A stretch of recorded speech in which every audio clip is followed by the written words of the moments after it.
Imagine with me that you're standing at the top of the world, a champion MMA fighter. You are undefeated in every match. People worship you. They call you the strongest person alive at just 27 years old. But just when you decided to retire and live a peaceful and wealthy life, a truck suddenly appeared and collided with you gently. Takes you directly to the afterlife. However, the craziest thing has yet to happen. You wake up in your own body but in a whole new world, where you are stripped of your glory and forced into slavery every day. Otherwise, you will be killed by demons. The story of a 27-year-old man who has never loved anyone, Choi Hyun-suk, who couldn't stop crying over his easy death just when he was finally planning to enjoy life. The worst part was that he had never dated a girl in his entire life, and now he would never have that chance again. However, it only took half an hour for him to realize that maybe dying wouldn't be so bad after all, because he has no family, no friends, no one cares about him. Furthermore, he no longer has to face grueling daily training sessions. While he was immersed in those thoughts, the space in front of him suddenly lit up, attracting his attention. A hand reached out from the light. Then a cute angel appeared. She called him by a fancy name, SSS Class Hero, and apologized for being late. She introduces herself as Rachel, a headhunter, specializing in finding people whose lives ended on Earth. Choi Hyun-seok was completely mesmerized by her stunning beauty, unable to concentrate on what she was saying. Then suddenly the angel held his hand and told him that she would give him two choices. The first option is to accept fate and wait to be reborn in the next life as a poor, lonely old man. The second option is to be resurrected in another world, becoming a famous hero that every girl dreams of spending the night with. However, the boy was in no hurry to choose between the two options. Instead, he shyly asked Rachel if she could give him a little more time to think.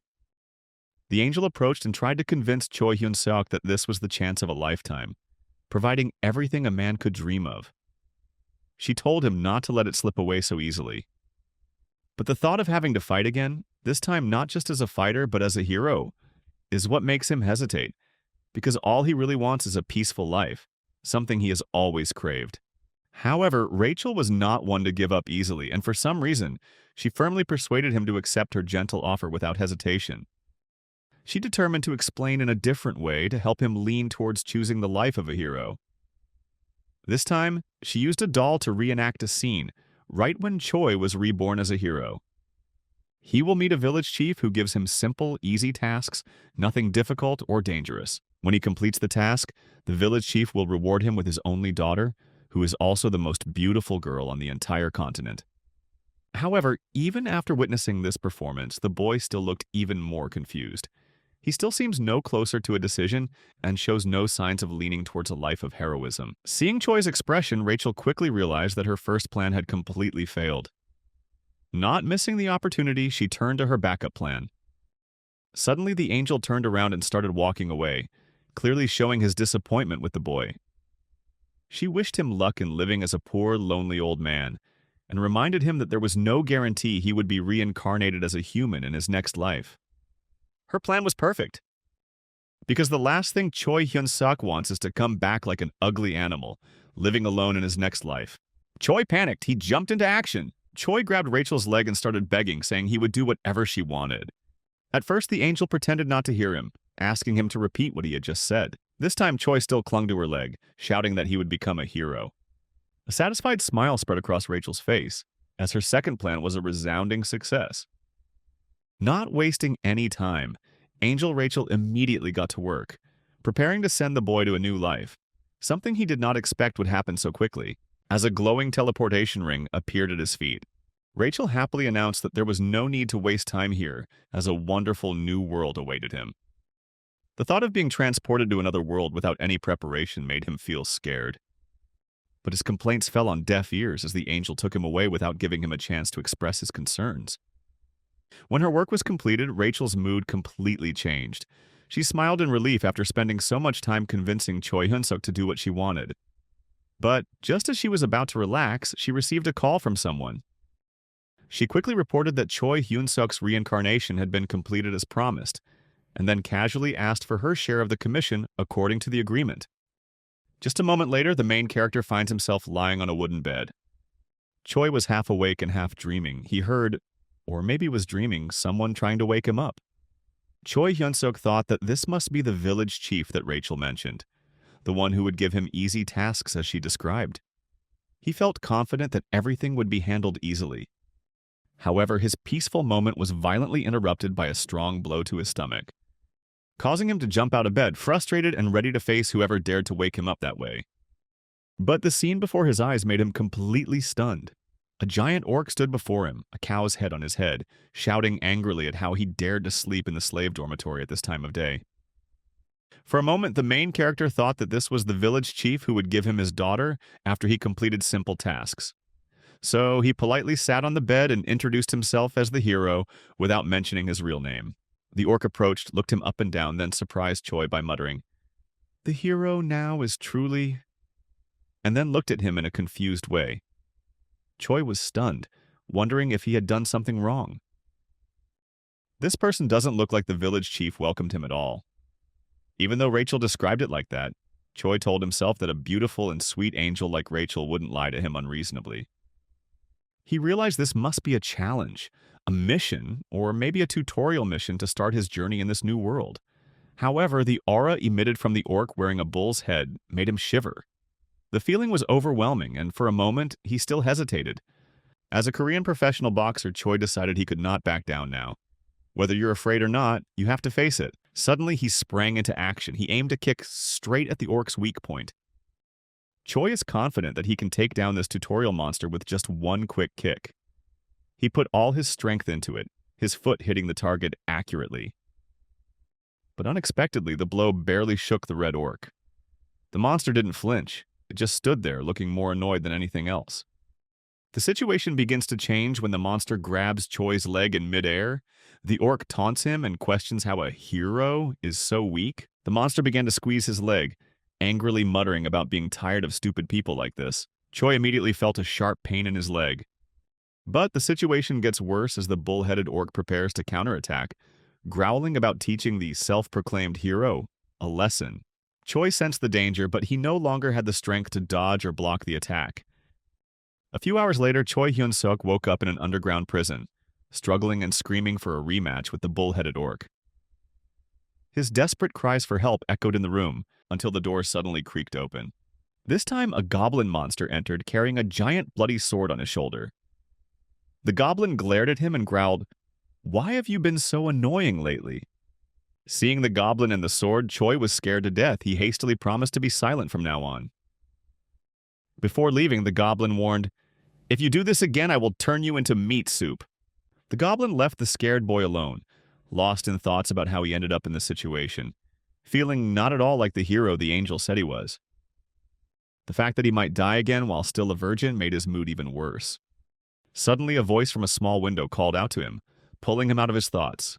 Choi Hyun-suk couldn't help but wonder who was on the other side. The voice introduces itself as a forerunner, about to become a hero.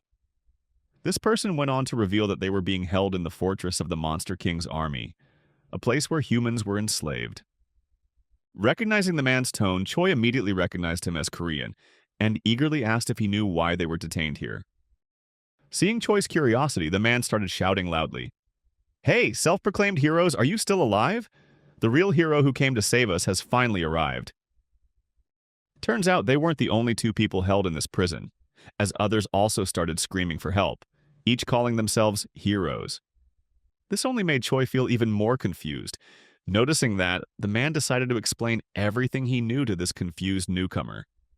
According to him, the leader of this place is an orc wearing a bull's head named Reedrun. Goblins, like the one Choi encountered earlier, are the prison guards here. But what shocked Choi the most was when this person talked about Rachel. He thinks they were all put here because of her, calling her an evil monster.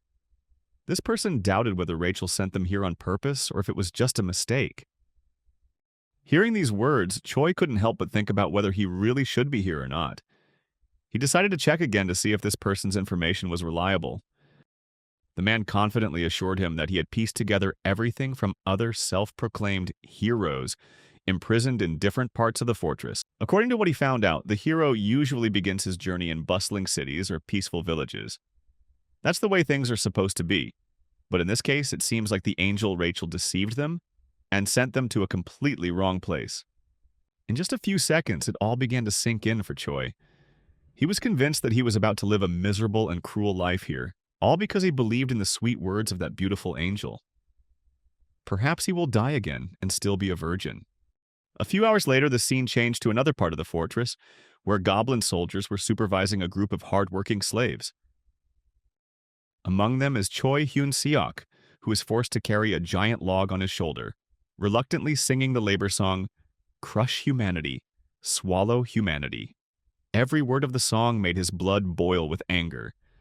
At that moment, a goblin standing on a tree shouted loudly that the day's work was finished and everyone was allowed to rest.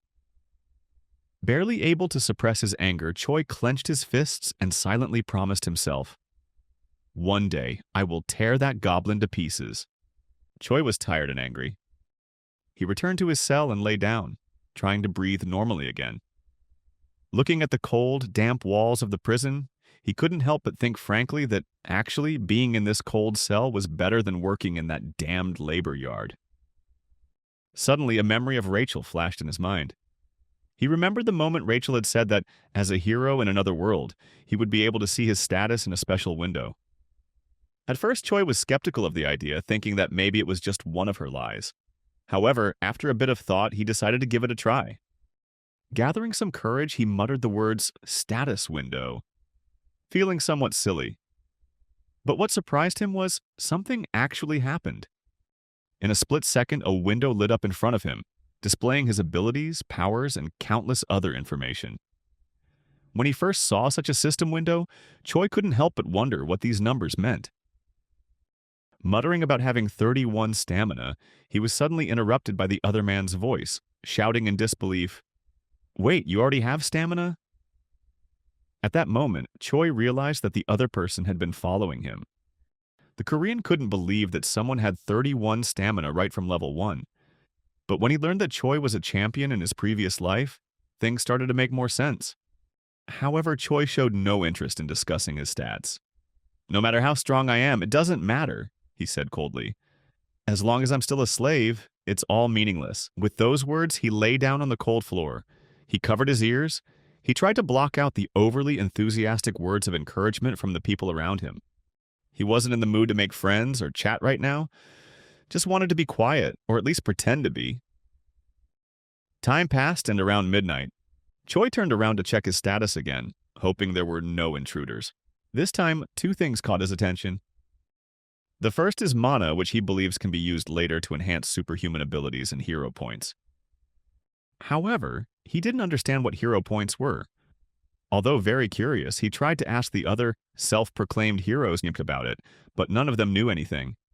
Suddenly, the space in front of him began to glow again, just like the day he died. And then from the air, someone jumped out, causing Choi to be distracted by that person's giant chest. Surprisingly, it was Rachel. She asked him to allow her to explain about the hero point.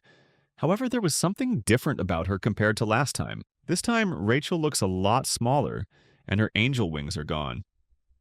Without waiting for his answer, she began to explain about hero points, how heroes could earn them through completing quests and use them to enhance their abilities. But before Rachel could finish speaking, Choi suddenly grabbed her tightly like catching a sparrow. Choi with a scary expression. He declared that he didn't care about hero points, as long as Rachel was in his hands. After all he had endured in this cruel life for her, he just wanted her to pay for his satisfaction. A few minutes later, after punishing her harshly, he tied Rachel to the end of a hook like fishing, then asked her to confess why she brought him to this strange place instead of the village he was supposed to go to. It didn't take long for her to reveal the truth. She explained with sad and regretful eyes that it wasn't intentional. She had no intention of deceiving him or anyone else. It was just a mistake due to an error in her reincarnation skill, something she didn't know about. Rachel looked genuinely apologetic and admitted that she would now stay by his side as his personal fairy, serving him until he defeated the king of the monsters. She said that this was her way of correcting her mistake, believing that he was a talented warrior who could complete the task. However, the main character has absolutely no interest in adopting Rachel as his personal fairy, or accepting her words about becoming a hero, or defeating the Monster King. He surprises Rachel by turning his back on her and declaring that all he wants is to live a normal life, with no intention of fighting anyone. The reason he ignored Rachel and everything she tried to explain was simple. partly because he didn't trust her, and partly because he was still angry with her. Rachel stood still, watching Choi Hyun-suk completely ignore her and go straight to bed. But then she remembered. The person she was trying to talk to was the silly guy who only knew how to fight and whose only dream was to have a love affair full of hot girls. Realizing his situation, the fairy began to panic, wondering what would happen if he refused to live the life of a warrior. But then the memories of that day reminded her of her demotion from a high-ranking angel to a personal fairy. That day she knelt before God, asking for forgiveness for her mistake. Rachel cried like a child. She begged for any other punishment, just not this one, but to no avail. God's decision is final, and now she has to endure it with Choi Hyun-suk, whether she likes it or not. That was the last memory she remembered. Before Choi pulled her back to reality, and he reminds her that a mermaid must only do what its master says and do nothing against his will. Suddenly the cell door opened, and Choi quickly jumped up from the bed, frantically trying to hide Rachel. A group of goblins suddenly appeared. It seemed like they wanted to capture Choi for some reason. In a whisper, Rachel told him that she could easily use her invisibility skill to hide herself, so he didn't have to hurt her. One of the goblins carrying a giant sword frightened Choi. The goblin announced that the prison boss, Sir Reedrun, wanted to see Choi for a minute. With no objections, they quickly took Choi to Reedrun's office. Sir Reedrun said calmly, "I hear you've been working hard lately." Choi was confused because that was completely untrue. It seemed like the goblin on his shoulder was the one who flattered Choi, just because it likes to ride on you like a horse. Oversea boss Reedrun said he never expected to hear compliments about Choi after his shady actions on the first day. Then as a thank you or maybe a twisted reward, he offered Choi the highest slave position in the prison. This shocked everyone. It turns out Reedrun is plotting to take advantage of the new young man to upgrade his construction project. Meanwhile, Rachel whispered into Choi's ear, asking him to deal with the bullheads quickly, but saw that he didn't listen to her. Rachel got angry and started screaming, trying to remind him that no hero should work for the Demon King's army. Even though she used the stealth skill to hide her body, her voice was still loud enough for others to hear.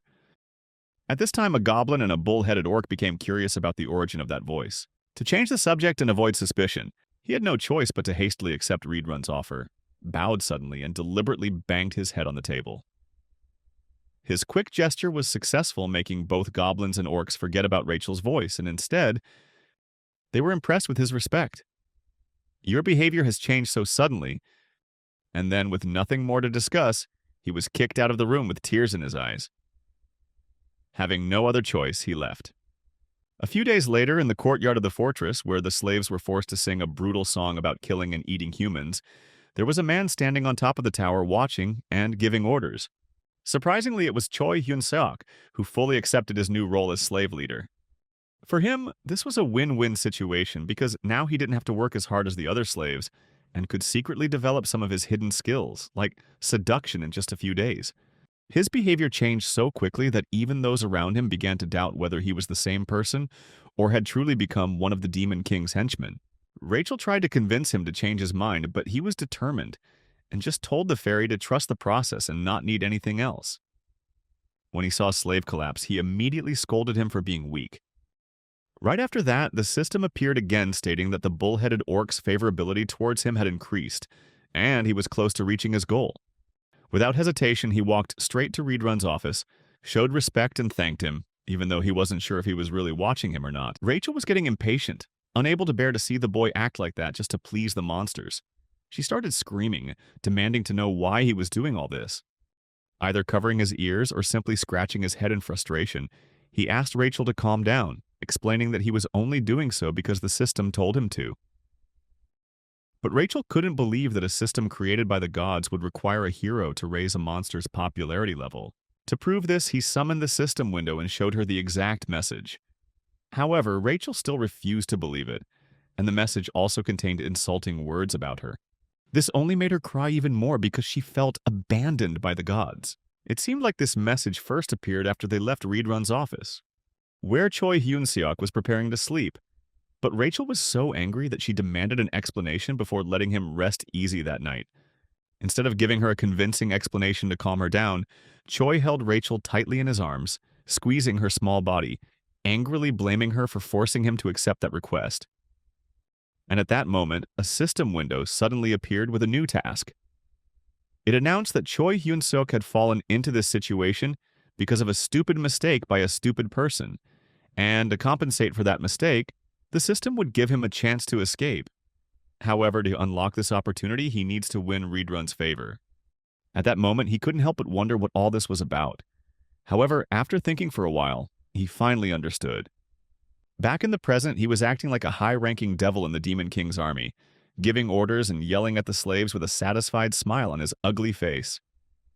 From Rachel's perspective, all of this was for no reason, neither a message from the system nor his behavior. At that moment, the goblin that liked to ride on his back appeared again and announced that Sir Reedrun is asking you to come see him. Without wasting any time, he went to Reedrun's office to see why he had been summoned. To his surprise, the bull-headed orc announced that he had received many reports that the slaves' productivity had increased dramatically, all thanks to him. In response, he started giving stupid answers, basically implying that he hadn't done anything significant and that it was all up to Sir Reedrun if there was any improvement. His silly answers only made Rachel more disappointed in him. However, unlike Rachel, Reedrun seemed to like him even more after hearing his answers. This increased the bull-headed orc's liking for him, completing his first quest and earning him 100 hero points. Something Rachel never expected. Unknown to Rachel, Choi Hyun-suk had a plan in mind. After completing this task, he walked up to Reedrun's desk and politely requested permission to train the slaves. Reedrun was surprised and asked, "How do you plan to train the slave?" Completely prepared for this moment, he confidently explained his idea. He gently drew a picture for Reedrun. Imagine a group of elite slave workers working in perfect rhythm, disciplined slaves performing their tasks with precision, without laziness. If we train them, they can complete the construction of the fortress in less than a week. His words were convincing, and Reedrun seemed quite curious, but the red orc was still suspicious. He doubted whether humans with weak and fragile bodies could withstand such harsh training along with daily work.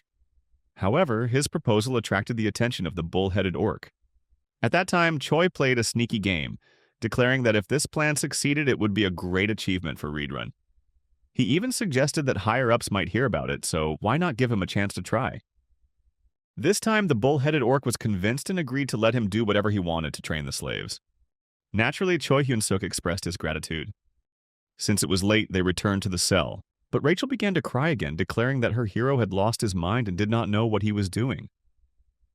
She lamented her misfortune at being forced to live and work as a subordinate of this foolish hero.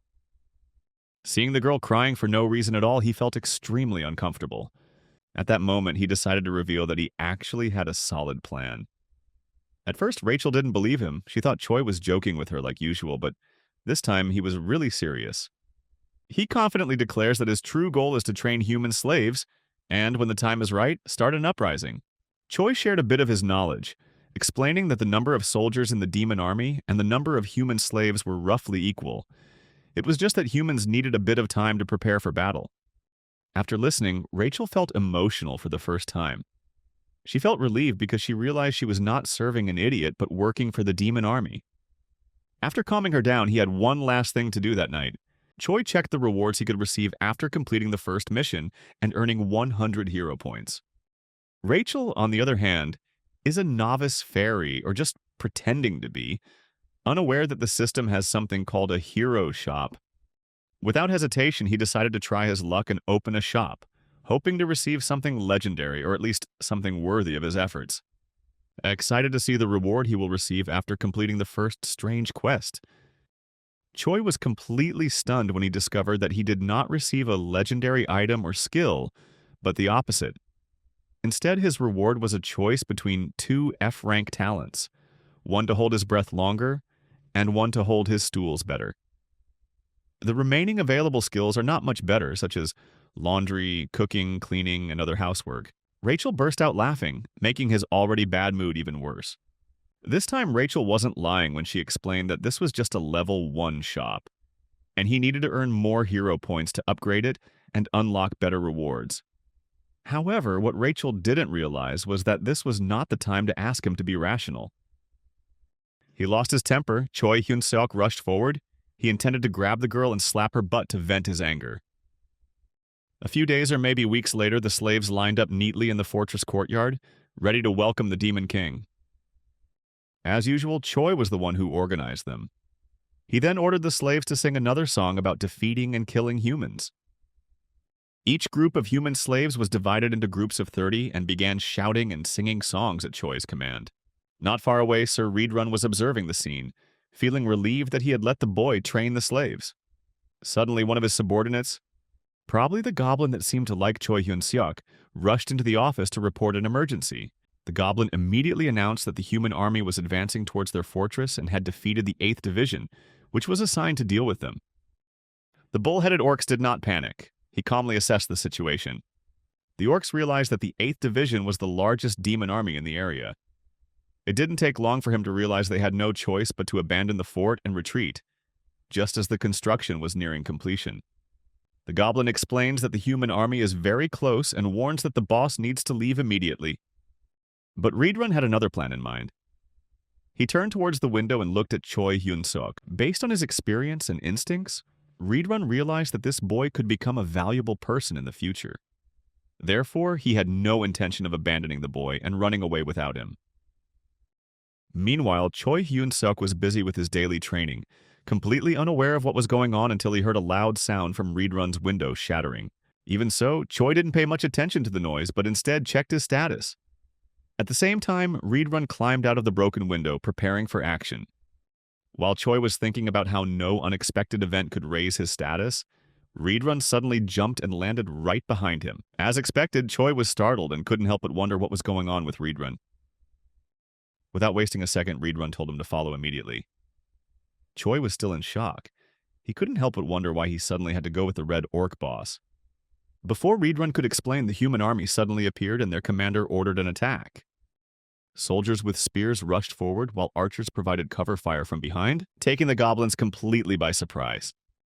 Seeing the overwhelming number of humans, Reedrun quickly realized that they could not fight back. Worse still, the human slaves began fleeing the battlefield, desperate to save their lives. As chaos ensued, a thought suddenly flashed through Choi's mind. What if I betray Reedrun right now? What if I stab him in the back and claim the glory of killing one of the Demon King's generals? The idea of being a hero, receiving honor and recognition is very appealing. But before he could act, a human knight suddenly appeared near them, aiming to kill Reedrun. That sight woke him up from his thoughts. Surprisingly, he didn't show any tension at all. Reedrun stopped the knight in an instant with a decisive headlock, but he didn't stop there. Reedrun squeezed and crushed the head to the point of nearly exploding. Choi froze at the horrifying scene. But it's not over yet. Reedrun lifted the man's body and slammed it to the ground. The terrible impact not only killed the knight instantly, but also cracked the ground, sending many surrounding soldiers flying. He turned to Choi, the bull-headed orc, asked him if he was injured. Choi was physically unharmed, but the brutal scene just terrified him. That was the moment he realized it was best not to get in Reedrun's way. A few hours later, when the humans completely captured the demon fortress, the soldiers began to gather human slaves, dividing them into groups. At the same time, they also separated the warriors, and those who called themselves heroes from the common people. At that moment, another man appeared, greeting the warriors. Commander of the human army, Duke Olivin Grimier. Not long after, a soldier came forward to report that they had successfully evacuated all civilians. He also mentioned that they had recruited everyone who claimed to be heroes or warriors and nodded in agreement. The Duke thanked the soldier for his work and reminded that it was time for the army to carry out its duty. Following Duke Olavin Grimier's orders, a group of soldiers suddenly drew their swords. They surrounded the poor self-proclaimed warriors, leaving them unable to react, preparing to destroy them on the spot. At the same time, on the other side of the demon territory, a group of carriages quietly passed through the forest. Choi sat in a carriage, filled with regret for his decision to follow Reedrun and join the demon army. He originally had no intention of siding with the devil, but after seeing how Reedrun killed that knight and blew away the others, he felt he had no choice but to continue following him. However, Rachel was not angry or disappointed that the boy had abandoned humanity. On the contrary, she assumed that her warrior was acting according to some grand plan to reach and defeat the demon lord.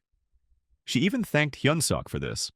Their quiet conversation accidentally woke up Reedrun, who had only been asleep for a few minutes. The bull-headed orc opened his eyes, looked at the boy, and asked if he had anything to say to him. Choi Hyun-suk's expression changed immediately. He quickly pretended that he was just muttering about how honored he felt to be traveling with Reedrun. Hearing that, Reedrun's face also changed. He declared that he was very pleased to hear those words. But what surprised the boy the most was that the bull-headed orc suddenly announced that he would officially enroll Choi Hyun-suk into the demon army as soon as they arrived. Choi tried to squeeze out some words of honor, but inside he was completely panicked and felt the opposite. A few hours later, as the sun had just set, they finally arrived at the headquarters of the Third Army. When entering the castle, Reedrun told him to follow him, saying he wanted to take him straight to the commander. Still with tears rolling down and a gloomy expression on his face, Choi Hyun-suk realized he had no choice but to comply.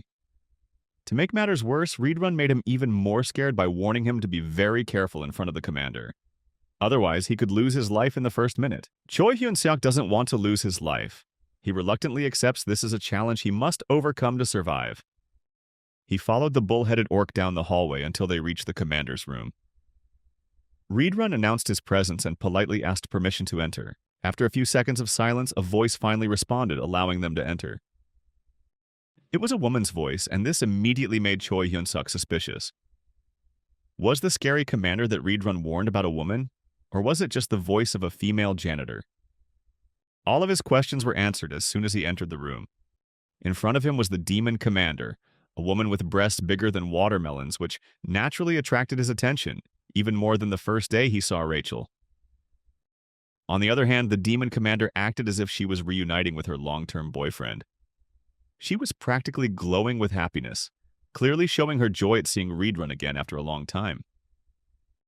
The boy's eyes opened wide in surprise. He realized that such a beautiful demon girl actually existed, and on top of that, she was a commander that Reedrun clearly respected. While Reedrun and Commander Hemis exchanged compliments about each other's muscles and appearance, the boy couldn't help but wonder if he should do the same, complimenting Commander Hemis's beauty. But before he could open his mouth, Reedrun stepped forward and apologized for not being able to defend the newly built fortress. Unexpectedly, the demon girl was not angry at him, but on the contrary, she blamed the 8th Army commander, saying that it was his failure that caused all this chaos. Hemis laughed, but clearly filled with anger. Commander Hemis declared that she should have turned that loser into a leather bag when she had the chance. As she spoke, a black aura enveloped her. The black air covered the whole room and made it difficult for the boy to breathe. His hands trembled with fear under the overwhelming pressure, realizing that he had never experienced a feeling like this. However, Hemis doesn't seem to want to draw on the past any further. Instead, she turned to Reedrun and demanded to know why he would lead a human deep into demon territory. Reedrun, without hesitation, explained that he had reported that he would bring a human, and, without hesitation, introduced Choi Hyun-suk, declaring that he wanted to officially recruit him into the demon army. This made Choi completely surprised. Suddenly, Hemis appeared in front of him, calling him cute boy. However, it wasn't just his appearance that caught her attention. She seemed even more interested in his potential. She was confident that there must have been a good reason why Reedrun chose a human, and went through so many difficulties to bring him here. With worried eyes, Hemis reminded Reedrun that, with a weak human body, he would not last long in the demon army. Something Reedrun knew well. The bull-headed orc explained that he had a plan to train the boy, and requested the commander's permission to begin immediately. However, Hemis refused.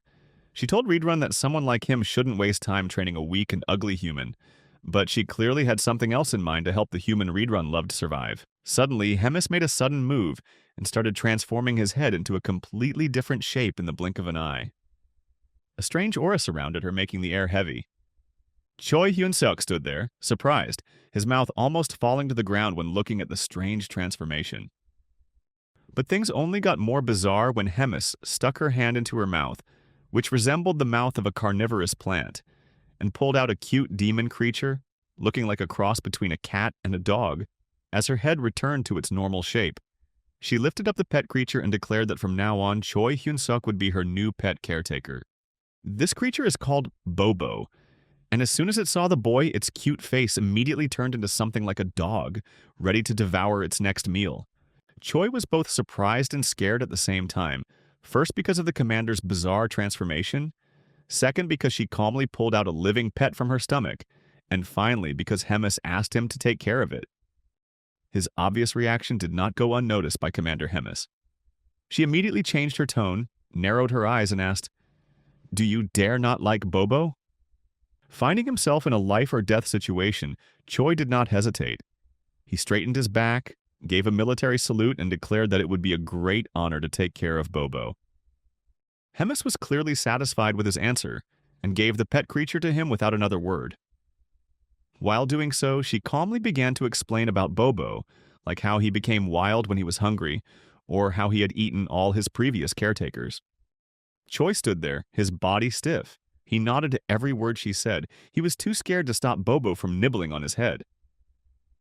A few minutes later, the meeting ended, and they moved to a room in the castle where there was a poster of Bobo stuck on the door. It feels like the chaos has only just begun. In the midst of it all, Choi suddenly received a mission from the system. The timing was terrible, and even Rachel was surprised. The mission is to survive by winning Bobo's favor. The reward is 200 hero points. Choi began to think deeply about the reward he would receive, but something didn't make sense to him. When Choi looked at Bobo sleeping, he couldn't help but wonder how he could possibly win this creature's affection. At that moment, the door creaked open and someone entered the room. As expected, it was an ugly goblin who took care of Bobo. As soon as it entered, Choi quickly introduced himself and greeted the elf respectfully. At the same time, Choi silently evaluated it. Choi Hyun-suk couldn't shake the feeling that this creature saw him as nothing more than a human snack, while trying to stay calm. He asked if there were any other senior caregivers he needed to know about. The goblin simply repeated Commander Hemis's words, saying that he was the only one left because Bobo had eaten everyone else. With nothing left to discuss, the elf got straight to the point and told him that he would have to help prepare Bobo's meals from now on, in an almost commanding tone. The goblin urged Choi Hyun-suk to start work immediately, but before he could react, chaos broke out. The goblin's loud voice woke Bobo, and in just a moment the creature appeared on top of the goblin, licking its ugly head as if it were a piece of candy.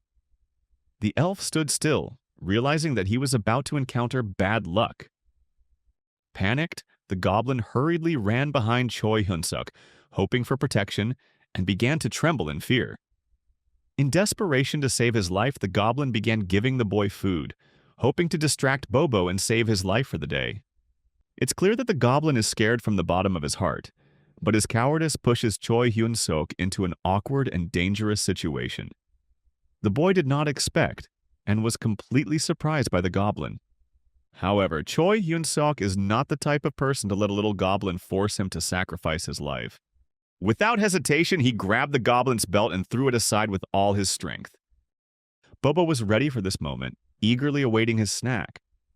Although its size was quite large, in just a few minutes, Bobo finished eating the goblin. The way Bobo tore apart and devoured the goblin made both Choi Hyun-suk and Rachel realize one thing.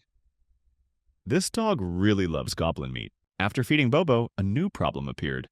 Bobo wanted a playmate, and unfortunately, Rachel is the only one who can meet its expectations. But Rachel is not happy at all about playing with Bobo, mainly because she could be killed at any moment. She panicked and asked for help, but the boy just ignored her. Worse, he told her not to run too much because it might make Bobo hungry again. Choi Hyun-suk really had a reason for leaving Rachel alone. He was busy looking for something in the hero shop. It didn't take long for him to find it. A super large bone, designed to attract the attention of any monster. He bought it immediately and acted immediately. He called Bobo's name. Choi simply calling the dog's name was enough to get its attention. Choi picked up the bone. He changed his tone and asked Bobo if he wanted it. Then, with a wave of his hand, he threw the bone into the air. As expected, Bobo's gaze locked on the bone, faster than any dog. Bobo jumped up and caught the bone in midair. After being forced to fly around for a while, Rachel was finally able to rest a bit thanks to Choi Hyun-suk, panting heavily. Rachel couldn't believe her eyes when she was saved. She wondered how Choi found such an attractive bone in the hero shop.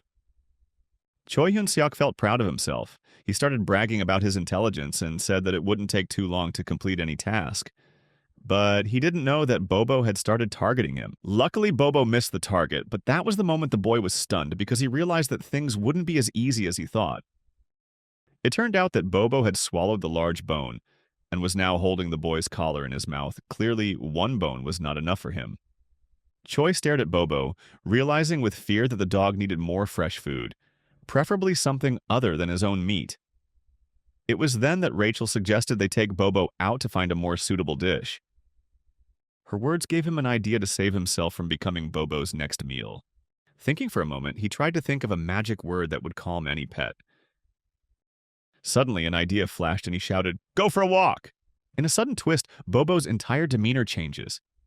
It's like this dog-like animal has two completely different personalities. Instantly, it turns into a happy, energetic pet, like a puppy eager for a walk. Bobo jumped straight into Choi's lap. Just a few minutes later, Choi Hyun-suk found himself running around the castle like a Batman, chasing after Bobo while desperately searching a kitchen for something the dog could eat. On the other hand, Rachel was also looking for somewhere with food for Bobo, but she couldn't find any trace. At that moment, she saw Goblin running away and immediately told the boy to stop to ask him, not to use him as food for Bobo, but to ask where the castle's kitchen was. Choi did as Rachel said, but the Goblin was not pleased to be stopped by a human. Before the situation could escalate, Bobo stepped in. Bobo acted like he wanted the food right away. Of course, this scared the Goblin, thinking he would be the next dish. In the blink of an eye, the Goblin was cornered, with no way to escape, as Bobo began to prepare to devour it. Luckily or unfortunately, Choi intervened and stopped Bobo, announcing that he was Bobo's new caretaker and that they were just looking for the kitchen to feed Bobo. The Goblin didn't waste a second, taking advantage of the opportunity to run away from Bobo, but right before disappearing, the Goblin quickly directed them to turn left to the kitchen. The Goblin's frightened reaction shocked the boy and Rachel, but soon they burst into laughter. They couldn't help but wonder why a goblin in the monster army would act so cowardly towards a pet. Laughter and joy after a long time were what the boy had craved. But while he was busy laughing, he suddenly realized something. Bobo has disappeared and is nowhere to be seen. Choi panicked, thinking about what would happen if Commander Hemis found out that he had lost her precious pet. Choi didn't waste another second. He immediately began searching throughout the castle, determined to find the dog-like creature before being summoned by Hemis. After several minutes of fruitless searching, they could find no trace of Bobo. With tears on his face and full of worry, Choi Hyun-seok thought just 1 minute would be enough for Bobo to cause a disaster, and he was sure he would be the one to face the consequences of Bobo's actions. Rachel was also looking everywhere, anxious to find Bobo. Suddenly, she saw a figure moving towards them. It's Bobo, but it seemed the dog had caused trouble. Its mouth and body were full of blood. When he saw Bobo, Choi Hyun-suk breathed a sigh of relief. He thought he might have been saved. But as soon as Bobo sat down in front of him, like a good dog, screams and screams rang out. From that commotion, they realized that Bobo had found someone, and it wasn't someone else, but a captain. It appeared the dog had killed and possibly eaten the person within a short period of time. Hyun-seok and Rachel stood stunned. Choi Hyun-seok's worst fear has come true. This was the disaster he had always feared, and it had actually happened. Suddenly, a group of goblins appeared, angry and ready to capture the man who killed their leader. They chased Choi Hyun-seok's team. He grabbed Bobo tightly and ran with Rachel as fast as he could. Unfortunately, when he arrived at Nubian Castle, he was cornered into a dead end. The goblins did not know that Bobo had eaten their leader, as only his remains were found. When they saw a human in their castle, they were sure he was the one who killed their leader. Monsters that eat anything, including their own kind. Each goblin begins to imagine how they will divide his body after killing them. Choi Hyun-suk desperately searched for a way to escape. Finally, an idea flashed in his mind and he shouted, "Don't you dare!" When he realized the situation was worse than he thought, it wasn't just a few goblins pressing against him, but an entire army. However, he did not hesitate to point at Bobo and shouted loudly, asking why they didn't recognize the commander's pet. It seemed none of the goblins had seen Bobo before, so one hesitantly said, "Isn't it just a monster?" Choi Hyun-suk started shouting back at the goblin, declaring that he was not allowed to call Bobo a monster. With an angry voice, he pulled Bobo closer and loudly announced the dog's name. The goblins seemed to recognize Bobo's name, even though the dog's appearance was not as they remembered. The goblins began to wonder if this was really Bobo, Commander Hemis's pet, or if the boy was just trying to trick them to save his life. Choi Hyun-seok had expected this, so he put Bobo down, ready to prove to everyone whether he was the commander's pet or not. In the blink of an eye, Bobo's beast mode turned on, whether by the boy's command or by instinct. Bobo attacked the goblin who suspected it was the famous Bobo. Choi Hyun-seok did not intervene. He just quietly observed as Bobo tore the unfortunate goblin apart. In just a minute, nothing remained but its skeleton. Taking advantage of the situation, Choi Hyun-seok asked if anyone else wanted to say anything about Bobo. None of the goblins dared to speak up. Instead, they bowed their heads and showed respect.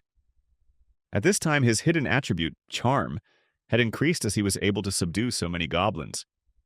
At that moment, someone else walked in, wanting to see what was going on.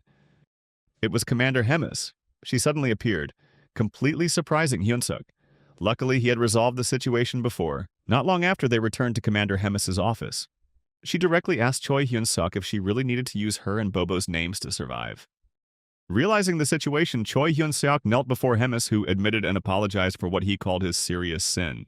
To Choi's surprise, she didn't say anything to reproach him, but actually praised his ingenuity.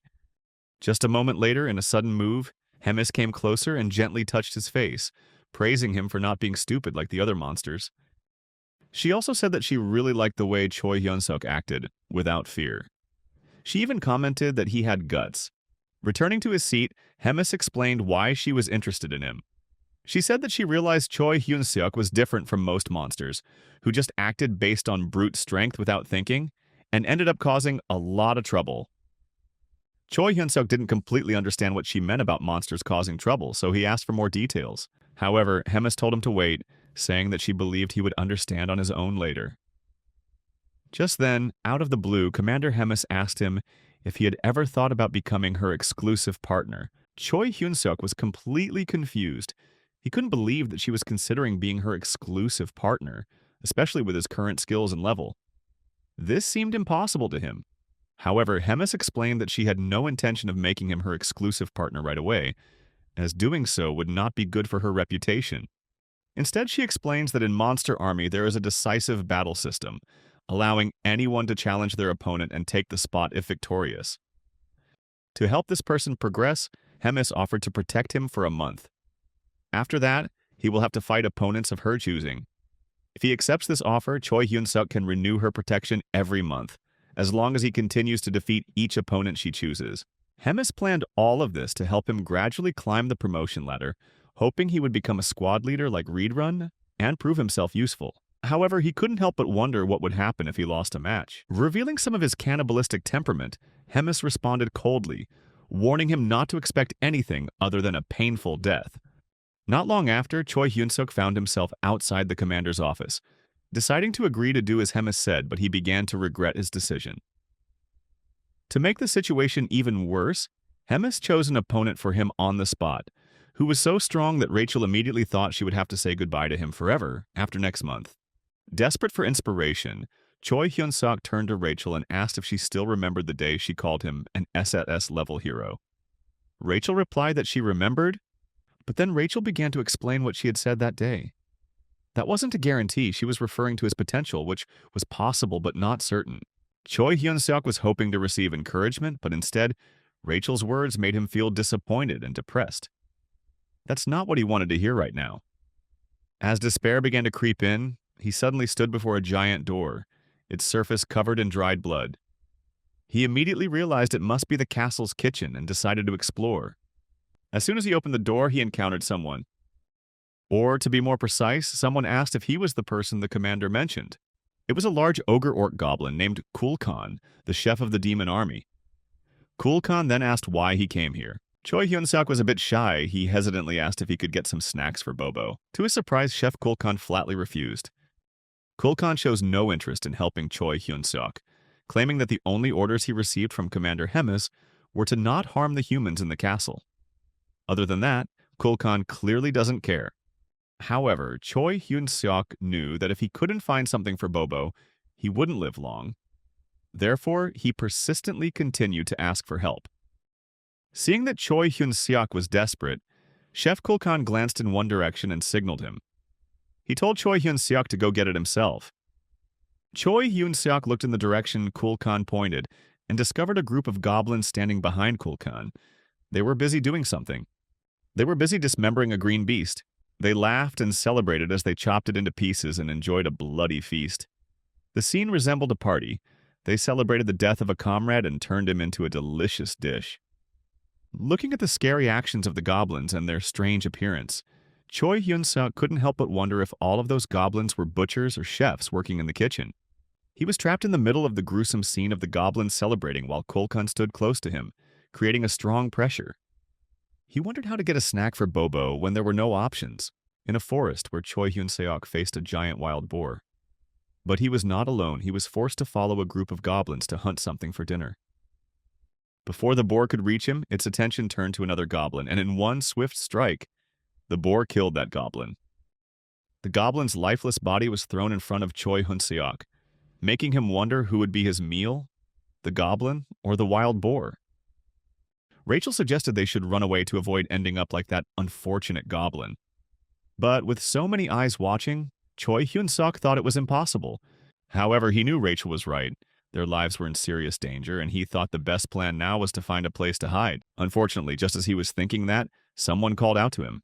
He stood up and nervously announced that he was ready to risk his life for a meal. It turned out that Chef Kulkan called him.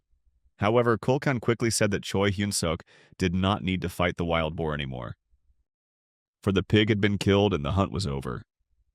Choi Hyun-seok was shocked. He didn't expect the goblins to actually succeed after seeing them rush in so recklessly. A moment later, an ugly, disheveled goblin walked in to report the results of the hunt. According to him, 12 goblins were killed and many others injured because of that ferocious wild boar. Choi was shocked to realize that the goblin army had suffered much greater losses than he thought. But in contrast to him, Chef Kulkan seemed satisfied with the results, even applauding. Kulkan naturally told the goblins to start looking for their next prey after a short break. Soon, Choi found himself standing alone, thinking deeply. Hiding and running away no longer seemed like an option. Hearing that, Rachel's eyes widened in surprise. She asked if Choi Hyun-seok is really considering joining the goblins for their next hunt. Choi shook his head and explained that what he really needed was to upgrade his stats, and to do that, he needed experience. Then he shared an idea that completely surprised Rachel. He wondered if he could gain experience points by simply killing a monster. Rachel hesitates but eventually confirms that this plan will work. However, she did not like this idea, thinking it was a bad and unjustified manipulation tactic. Choi Hyun-seok didn't care. Ignoring Rachel's opinion, he turned around and started walking. He knew he had to get stronger within a month, and as a weak person, this was the only way he could do it. After a while of searching, he finally met Chef Kulkan. Before Choi Hyun-seok could say anything, the chef smiled and said, "I thought you ran away." Choi Hyun-seok quickly replied that he would never do that, but in the back of his mind, he wondered if the goblin chef could read his mind. Without wasting any time, Choi Hyun-seok asked Chef Kulkan for permission to join the next hunt. Chef looked at him with surprised eyes and a scary expression, causing Choi Hyun-seok to break out in a cold sweat. He suddenly wondered if he had crossed some limit. But suddenly Chef Kulkan laughed loudly, declaring that he really liked his boldness. Choi with a shy smile. Choi Hyun-seok thanked Chef Kulkan for his compliments. But his confidence immediately disappeared when Kulkan added that Choi Hyun-seok would have to lead the next hunt. Chef Kulkan waved his hand as if to signal, explaining that they highly respect those who dare to take the lead, even for just a short period of time. Shocking Choi Hyun-seok, Kulkan said that this was the first time he let someone new, especially a human, take the lead. In a panic, Choi Hyun-seok tried to think of a reason to refuse. He stammered that maybe others would complain or even cause trouble if he became leader. However, before Choi Hyun-seok could say more, a goblin rushed towards them, shouting the chef's name from afar. The urgency in the goblin's voice made Chef Kulkan frown, wondering if something serious had happened as the goblin ran as fast as he could. He shouted, "Monster invasion!" But that warning was not really necessary, for the screams of the Urans echoed throughout the forest, clearly announcing their arrival. Unfamiliar with the Urun monster, Choi panicked and asked Chef Kulkan if their lives were in danger. Surprisingly, Chef Kulkan was not worried at all. In fact, he did not like this invasion for a completely unexpected reason. He thought Urun meat was not delicious. However, he still did not miss the opportunity with a free meal approaching. Take out the giant chopping knife. Kulkan ordered everyone to prepare, not for self-defense, but to cook Urun meat stew for dinner. Choi Hyun-seok was both surprised and relieved. If this is how they deal with invasions, he just needs to stay close and steal a few monsters to help his master. Rachel used a skill to slightly increase his strength and stamina, but the effect only lasts 3 minutes. Choi was stunned when his body suddenly felt light. He was full of energy as if he had been supercharged. She thought she would receive thanks. Rachel received another punch to the head. "Why didn't you use it sooner?" Choi Hyun-suk shouted straight at her, completely ignoring her good intentions. With new strength and the desire to defeat as many enemies as possible, he rushed straight into the battlefield, full of spirit. In his mind, he painted a vivid picture, a future where a blonde lady was waiting for him, along with 5 children who depended on him to be strong and protect them. This silly but strangely inspiring thought gave him strength. Choi Hyun-suk jumped into action like an excited grasshopper, eager to claim the first kill. Soon he took down his first Urin, a wolf-like creature. As soon as the monster fell, he leveled up 4 times in a row, something he never thought could happen. Excitement rising, Choi Hyun-suk began to dream bigger, aiming to reach level 20 before the end of the day. But as time passed, the battle became more and more fierce. Many goblins fell, but they still succeeded in destroying the Urin horde. Just as a wounded goblin staggered forward to finish off the last Urun, Choi suddenly appeared. He roughly knocked the goblin away with a heavy elbow, muttering a flimsy apology about "slipped." While showing a crazy smile, he looked like someone possessed by a demon. Choi Hyun-suk shouted loudly, "Every finishing blow in this world is mine and mine alone."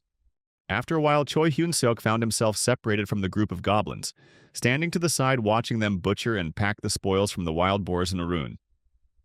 Rachel appeared next to him, her face showing signs of fatigue and boredom. "Are you done hunting or are you still continuing?" she asked in an indifferent voice. Choi Hyun-suk smirked.